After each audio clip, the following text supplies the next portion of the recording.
बॉलीवुड के एक स्टार पर होता है कितना खर्चा। ये यूं ही तो नहीं लगते इतने खूबसूरत। इनके हेयर और मेकअप पर ही एक दिन में लग जाते हैं लाखों। जहां लोग देते हैं अपने ड्राइवर को महीने के 10,000, वहीं आसानी से स्टार्स के ड्राइवर शायद दिन में ही कमा लेते हैं 5 से 10,000 तक। जितना शायद एक दुल्हन अपनी शादी वाले दिन मेकअप पर खर्च करती है, उतना तो सलमान खान, अजय देवगन और शाहरुख खान रोज अपने मेकअप मैन को देते हैं। सिक्योरिटी का भी कुछ ऐसा ही हाल है। उन्हें भी स्टार्स कम से कम 7,000 तक देते हैं। वहीं स्टार्स के लिए उनके पानी की बोतल, उनका छाता, उनका बैग उठाने वाले और उनका मोबाइल संभालने वाले स्पॉट बॉयज या मैन फ्राइडे को भी आप ऑर्डिनरी मत समझिए। वो भी दिन का कमा लेते हैं 7 से 10,000 तक।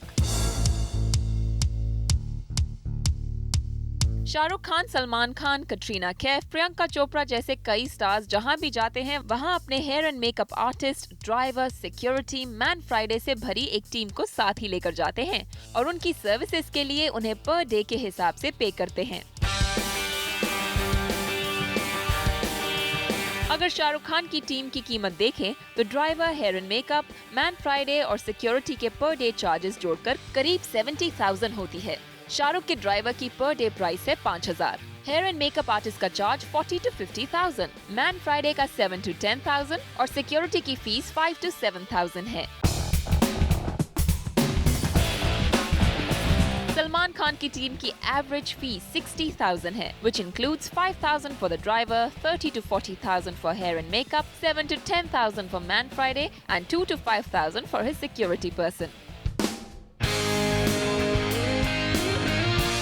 अजय देवगन के ड्राइवर की फीस 3,000, मैन फ्राइडे की 5,000, hair and makeup for 25 to 30,000 और सिक्योरिटी का 2,000 चार्ज है। यानी उनके हेल्पर्स पर करीब 40,000 पर डे का खर्चा है और शाहिद कपूर के हेल्पर्स पर लगभग 42,000 का।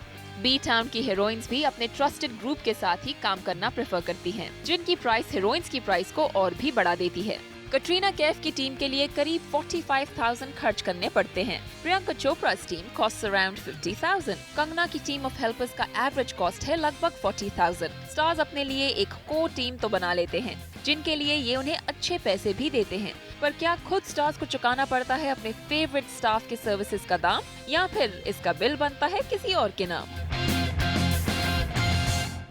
सिमी, स्टार्स के स्टाइल की बात तो अक्सर होती है, लेकिन आज बात करते हैं उनके एक्सपेंसिव एंटोराज की, जिनके बिना वो कहीं नहीं जाते and day by day it's getting really expensive.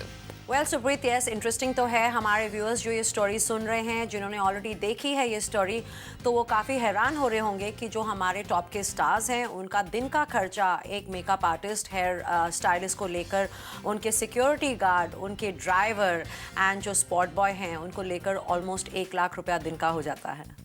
But do you think this is a need or a want? Well, it's both.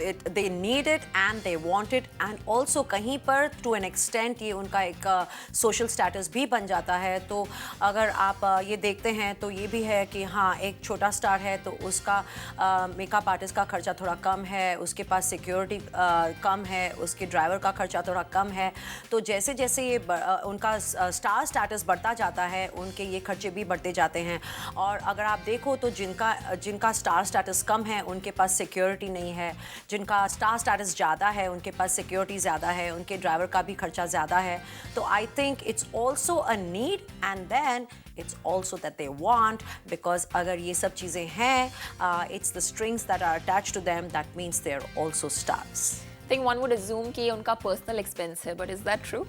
Well, personal expense हमें ऐसे लगता है, but most of the times अगर आप देखते हैं तो बेचारे प्रोड्यूसर्स हैं, उन्हें ये सहना पड़ता है। तो काश हम यहाँ पर किसी प्रोड्यूसर को रख सकते इस कुर्सी पर और वो हमें बताते कि जो एक्सपेंस पर्सनल लगता है वो एक्चुअली प्रोड्यूसर्स भरते हैं, जो इनके ब्रांड एंडोर्समेंट के प्रोड्यूसर्स होते हैं वो भरते हैं। जब ये इवेंट्स पर जाते हैं वो इवेंट कंपनीज भरती हैं, जब ये स्टेज शोज़ के लिए बाहर जाते हैं वो लोग भरते हैं। तो मोस्ट ऑफ द टाइम्स जो इनके पर्सनल स्टाफ होते हैं, कहने के लिए तो ये इनका पर्सनल खर्चा होता है, लेकिन हमेशा बर्दाश्त कोई और कर रहा होता है। But what is the inside story? How does it all work? Well, it's not so easy. पहली बात तो इनके जो हेयर ड्रेसर्स हैं, इनके जो मेकअप मैन हैं, इनको भी काफ़ी ईगो प्रॉब्लम्स को हैंडल करना पड़ता है। थोड़े महीने पहले हम पढ़ रहे थे पेपर्स में, करीना कपूर और प्रियंका चोपड़ा के बीच में काफ़ी प्रॉब्लम्स हो रहे थे एक हेयर स्टाइलिस्ट को लेकर। 2 of our top heroines, like imagine Kareena and Priyanka, were fighting it out.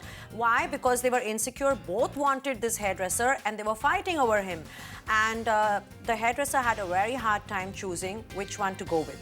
And it is difficult for them and they have to handle very fragile egos कि किसको छोड़ो और किसके पास जाओ.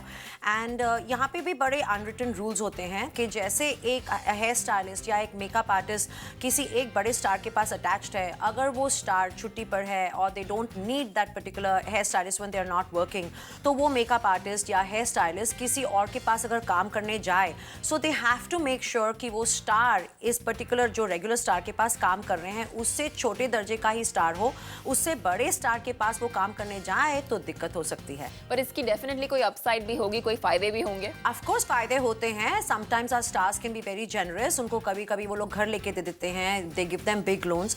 So there is a flip side. Sometimes it's difficult. They have long working hours. But कई बार you know, when they are attached to the stars, whether it's their drivers, whether it's their makeup artists, hairdressers, whether it's their you know, spot boys, इन्हें वो लोग loans में मदद करते हैं, इनके बच्चे के education में मदद करते हैं. So there are the good sides too. Probably there are more benefits working for stars than drawbacks.